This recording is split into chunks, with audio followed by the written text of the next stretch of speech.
Räägi, räägi. Rääkimine on kuld.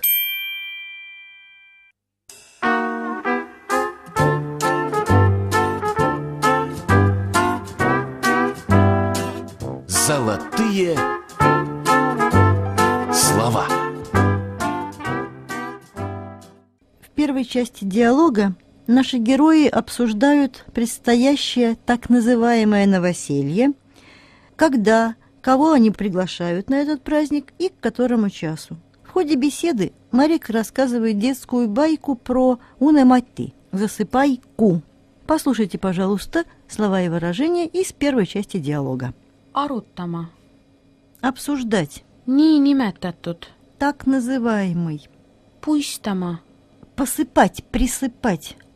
Loetlema. Перечислять. Küll on ikka tore koos elada. Oled sa söönud? Kas kõht on täis? Aitäh! Kõik oli väga maitsev. Siis võtame teekruusid ja lähme tuppa. Kas vaatame mõni filmi? Ei, me ei vaata mõnda filmi. Miks? Me ju leppisime kokku, et täna arutame nii nimetatud soolaleivapidu. Jah, unustasin. Tead, ma olen tähele pannud, et sa kasutad ainult sõna unustasin. Kas sa selle sõna sünonüüme ei tea? Ei. On mitu varianti. Näiteks läks meelest ära või ununes. Aitäh, jätan meelde. Nonii, esiteks, millal me peo teeme? Kas reedel või laupäeval? Arvan, et laupäeval. Ja reedel mul on palju tööd ning tulen koju hiljem. Hea küll, teeme laupäeval. Teine küsimus. Keda me kutsume? Ema helistab mulle iga päev ja muretseb, kuidas meil läheb. Minu vanemad helistavad ka iga jumala päev. Kuule, aga võib-olla siis kutsume meie vanemad ühel ajal?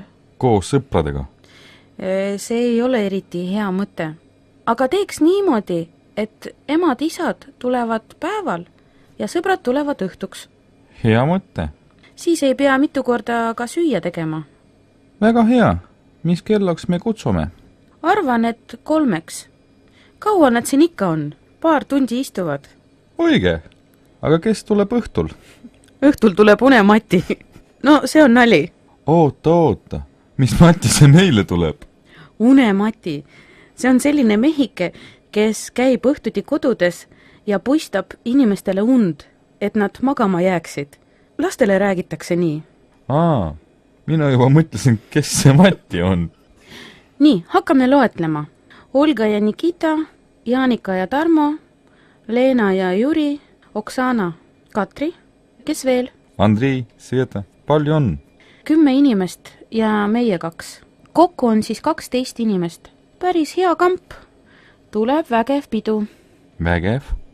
Jah, vägev, viimase peal. Hea küll, sina kutsud oma sõbrad, mina helistan omadele. Tore.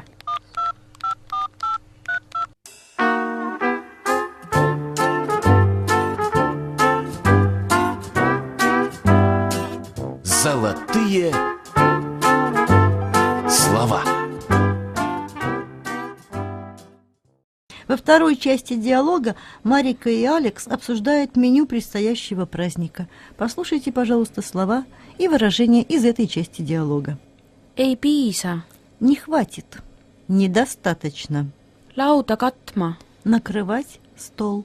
Otsustama. Решать. В смысле принимать решение. Eelistama. Предпочитать. Ja viimane, kõige tähtsam küsimus. Mida me oma külalistele pakume? Mingid salatid. No salatist ei piisa. Tead, mida ma mõtlesin? Teeks õige Rootsi laua. Mis mõttes? Paneme laua selle seina äärde nurka ja katame sinna. Igaüks tuleb ja võtab, mida tahab. Istub, kus tahab või käib toas ringi. Vähemalt on siis toas rohkem ruumi. Saame mängida ja tantsida. Küll sa oled ikka. Missugune? Vägev. Aitäh komplimendi eest. Kuid me ei ole veel otsustanud, millega me rahvast kostitame. Kostitame? Mis see on? Ugashaim. Mida sa arvad? Ma ei tea. Võib-olla teeme liha. Võib küll. Küpsetame liha, teeme paar salatit ning ostame igasuguseid suupisteid. mis see suupiste on? Naljakas sõna. See on see, mida saab vabalt ja kergelt suhu pista. Näiteks mustad ja rohelised oliivid, juustutükid, makrapulgad. Mugavuse mõttes võib need isegi tiku otsa torgata. Veel võib väikseid konservkurke osta. mida me joome? Kas sa räägid alkoholist? Nagu alati, ostame veini ja midagi kangemat. mida kangemat? Seda sa ostad juba ise. Mina ei tea, kes mida eelistab. kas nüüd on kõik? Mis mõttes? kas oleme kõik probleemid lahendanud? Minu meelest küll. Siis hakkame filmi vaatama. Ma tõin täna uue DVD-plaadi. Pane mängima.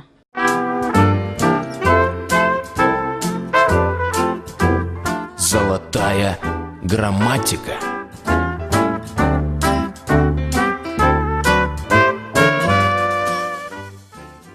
Глагольная форма, о которой я сегодня вам расскажу, называется по-эстонски «kaudne kuneviis». По-русски это называется «косвенное наклонение». Признаком косвенного наклонения является аффикс «ват». Но мы можем это незнакомое для нас слово «аффикс» называть просто окончанием. Образовать эту форму очень просто. К корню ма-инфинитива прибавляем окончание или аффикс, если по-научному, «ват». И все. Например, если мы возьмем с вами глагол «олема», то форма косвенного наклонения будет «олева» с окончанием «т» на конце. Или «лукема» будет «лукеvat», «танцима», «танциват» и так до бесконечности. Каждый глагол может образовать эту форму. Но хотелось бы поговорить о том, когда употребляется эта форма и для чего она такая нужна. Это тоже очень просто, но, на мой взгляд, безумно интересно. Вот если вы в чем-то не очень уверены, передаете чьи-то слова, или сплетни, то самое время использовать эту глагольную форму. Например, «Та olevat hea muusik». Он якобы, как бы хороший музыкант, или мы понимаем это предложение как «говорят, что он хороший музыкант», то есть я сам не знаю, не уверен, но я слышал. Или второе предложение «Nad kirjutavad seda raamatut koos». Я сам точно не знаю, но говорят, я слышал, что они пишут эту книгу вместе. Я надеюсь, что вы не будете пугаться, когда увидите или услышите это окончание у глаголов, а с гордостью будете говорить сами себе «я знаю, для чего она используется». Удачи вам!